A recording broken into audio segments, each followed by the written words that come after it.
Hey, so what's going on? Welcome back. This is this is part 2 of the How to Use the Vive Trackers guide.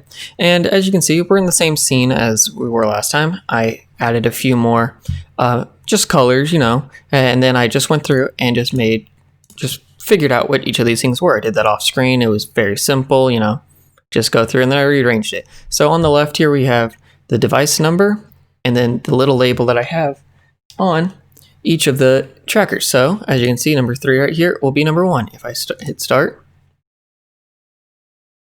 go back to the scene view, and as you can see, I'm holding number 3 as that's the one selected, and that's number 1.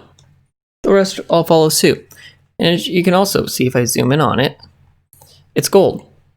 Same thing with the one down here. Just makes it a lot easier to where I don't have to figure out which one I'm looking at or whatever because it's gold. So the next thing I want to talk about, let's pause this, is what if you wanted to have a moving camera, or say you want to have a camera like I have up there with that webcam? Well, you can easily do that with just creating a new camera, right? For the sake of this, we'll just call it the main camera and delete the old one, right? So of course you go through and you add a Steam VR tracked object as you did last time. And you can choose which item you'd want to be tracked. In my case, I'm going to put it on number 8, or tracker 8. So as you can see, I had device 10 on there.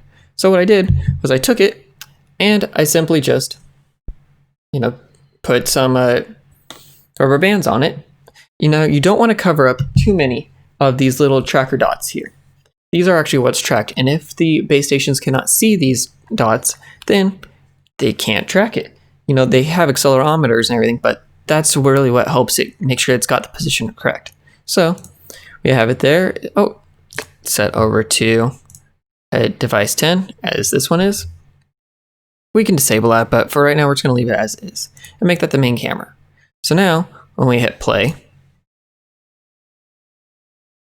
it's going to go through, and as soon as it sees it, as I'm moving my camera or my phone, you can now see it.